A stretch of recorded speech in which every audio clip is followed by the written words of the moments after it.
Hello అండి, నమస్తే. Welcome back to our channel Samedha blogs. ఈరోజు నైట్ నేను డిన్నర్లోకి బీరకాయ రొయ్యలు ఎండు రొయ్యలతోటి కర్రీ చేద్దాము అనేసి అనుకుంటున్నాను. మీరు ఎప్పుడైనా కానీ ఈ కర్రీ అన్నది ప్రిపేర్ చేశారా అండి? నేను చాలాసార్లు అయితే చేశాను. మొన్న అమ్మ నాకు ఊరు నుంచి వస్తే రొయ్యలు మెత్తళ్ళు అవి తీసుకొచ్చింది కదండి, అవి అయితే ఇంకొద్దిగా ఉన్నాయి. వాటితో కర్రీ చేసేద్దాము అనేసి అనుకుంటున్నాను. కాబట్టి ఈరోజు అయితే నేను బీరకాయ ఎండు రొయ్యలతోటి కర్రీ అయితే చేసేస్తాను. మీరు కూడా ఒకసారి చూసేయండి, టేస్ట్ అయితే చాలా బాగుంటుంది.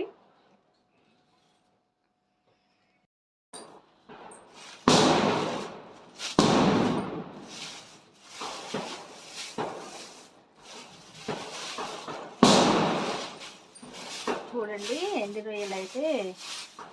రొయ్యలు మెత్తాళ్ళు అయితే ఉన్నాయన్నమాట. ఇవి మొన్న అమ్మ అయితే తీసుకొచ్చేసింది అనేసి చెప్పాను కదా, ఇదే అనమాట. ఇంకా ఇవైతే నేను చూపించేస్తాను, చూడండి ఒకసారి.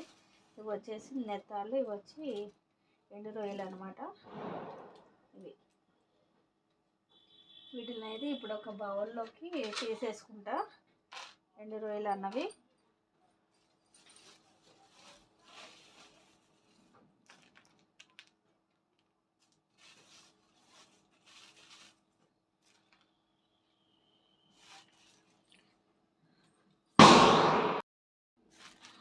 చూసారా, ఎండు రొయ్యలు అయితే ఇవి మెత్తాళ్ళు ఇట్లానే ఉండిపోయినాయి.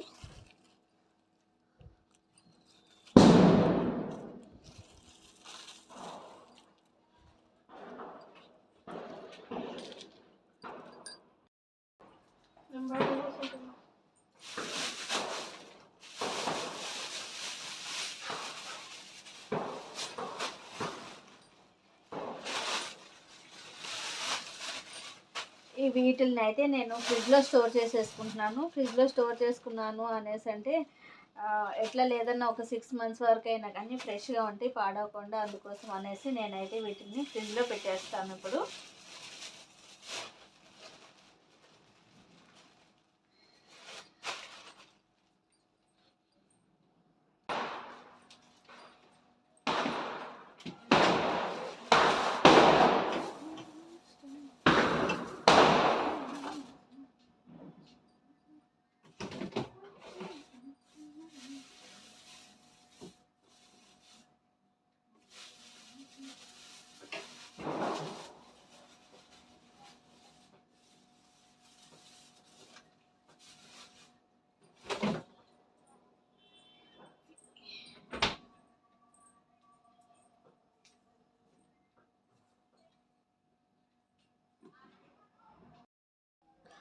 ఇప్పుడు ఎండు రొయ్యలను అయితే వాష్ చేసేసుకుంటున్నాను.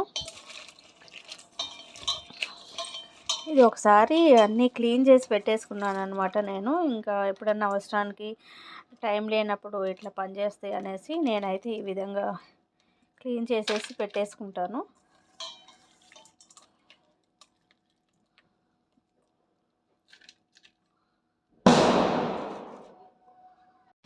మనకి బాగా క్రాకర్ సౌండ్ అయితే వస్తుంది, అందుకోసం అనేసి ఇంకా వాయిస్ ఓవర్ ఇస్తున్నాను. అలానే పిల్లలు కూడా టీవీ ఆన్ చేసేసుకున్నారు, క్రాకర్స్ అయితే తీసుకురాలేదు కదా. ఉన్న వాటిని అయితే కొద్దిగా కాల్ చేసుకొని పిల్లలు ఇంక ఇంట్లోకి అయితే వచ్చేసారు.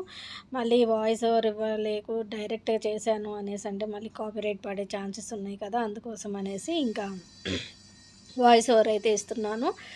తెలిసిందే కదండి, నాగుల చవితి వరకు అయితే ఇక అందరూ ఇలాగ క్రాకర్స్ అయితే కాలుస్తూనే ఉంటారు కదా.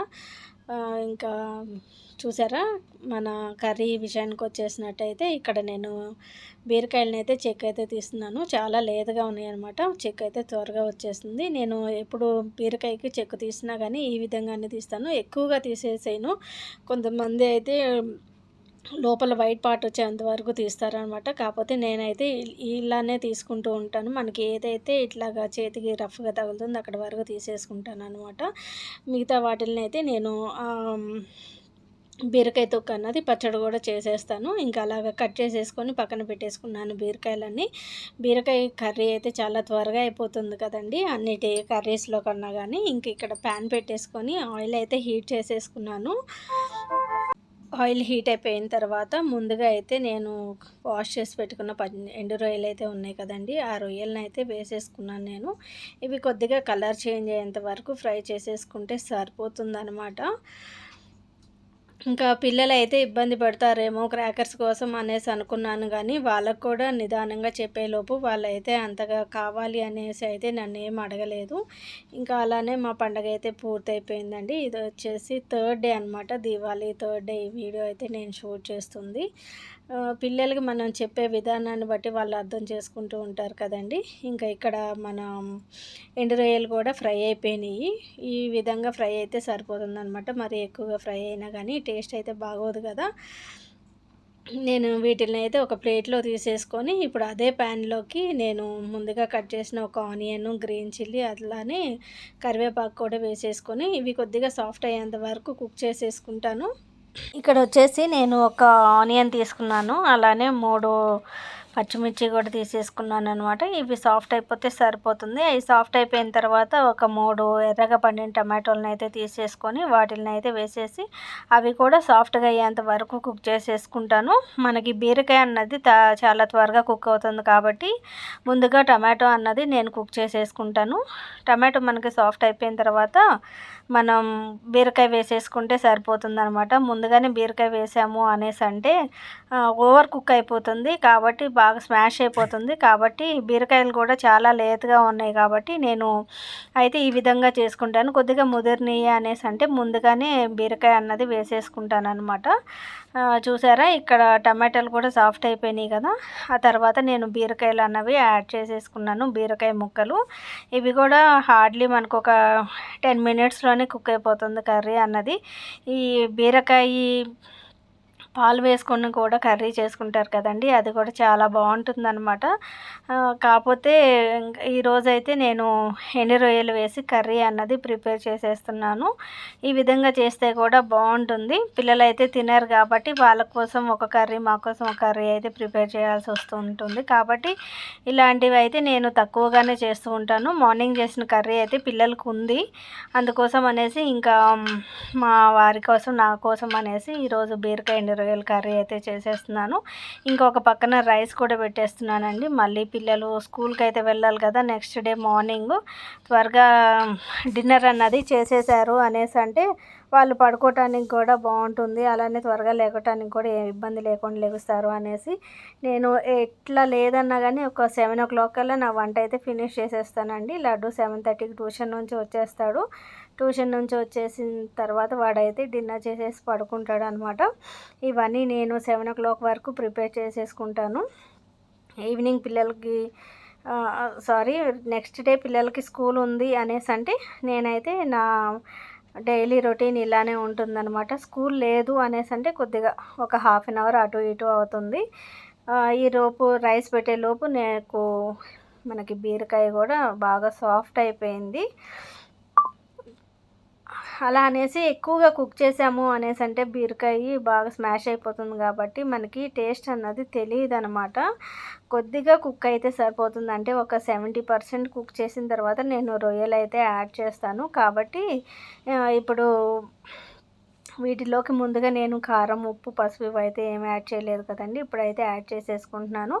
కొద్దిగా కారం అన్నది ఎక్కువ వేసేసుకున్నాను, బీరకాయ మనకి తీయగా ఉంటుంది కాబట్టి. అలానే టమాటోలు వేసాను, అందుకోసం అనేసి ఇక్కడ నేను 1.5 tablespoon వచ్చేసి కారం అయితే యాడ్ చేసేసుకున్నాను. 1/2 tablespoon పసుపు వేసుకొని టేస్ట్కి సరిపడా సాల్ట్ అయితే వేసేసుకొని ఒకసారి అయితే మిక్స్ చేసేసి మళ్ళీ మూత పెట్టేసుకొని అయితే కుక్ చేసేసుకుంటాను నేను. మనకి బీరకాయలోకి వాటర్ పోయాల్సినంత అవసరం లేదండి. వాటర్ అన్నది లూజ్ అవుట్ అయ్యి దాంతోనే మనకి బీరకాయ అన్నది కుక్ అవుతుందన్నమాట. కాబట్టి నేను ఎటువంటి వాటర్ అయితే యాడ్ చేయకుండానే నేనైతే కుక్ చేసేస్తాను. చూసారా, మనకి ఇక్కడ వాటర్ అన్నది లూజ్ అవుట్ అయిపోయింది కదా. మరీ ఇంకా ఎక్కువ కుక్ చేసాము అనేసి అంటే బాగా డ్రై అయిపోతుంది. కాబట్టి ఈ కన్సిస్టెన్సీ వచ్చేంతవరకు కుక్ చేసేసుకుంటాను అనమాట నేను. అలా రైస్లో కలుపుకోవడానికి, చపాతీల్లోకి చాలా బాగుంటుంది. ఇంకా ముందుగా ఫ్రై చేసిన ఎండు రొయ్యలు అయితే ఉన్నాయి కదండి, ఆ రొయ్యలను కూడా వేసేసి ఒకసారి కలిపేసి ఒక 2 to 3 minutes స్టవ్ మీద పెట్టేశాను అంటే ఇంకా కారం, ఉప్పు అన్నవి మన రొయ్యలకు పడుతుంది కాబట్టి ఆ విధంగా అయితే సిమ్లో పెట్టేసి ఒక 2 to 3 minutes అయితే కుక్ చేసేసుకుంటాను. చాలా బాగుంటుందండి కర్రీ అన్నది. తినే కొద్దీ తినాలి అనేసి అనిపిస్తూ ఉంటుందన్నమాట. ఎప్పుడైనా కానీ మా వరకు చేసుకోవాలి అనేసి అంటే ఇలాగ ఎండు రొయ్యలు కానీ, ఎండు చేపలు కానీ, అలానే నెత్తళ్ళు కానీ వేసి చేసుకుంటూ ఉంటాను. మాటల్లో ఉంటూనే మన కర్రీ అయితే రెడీ అయిపోయిందండి. ఇంకా చాలా యమ్మీగా రైస్‌లోకైనా కానీ, చపాతీలోకైనా కానీ సూపర్ కాంబినేషన్. ఒకసారి మీరు కూడా ట్రై చేసి చూసి ఎలా ఉందో నాకు కామెంట్ బాక్స్‌లో అయితే షేర్ చేయండి.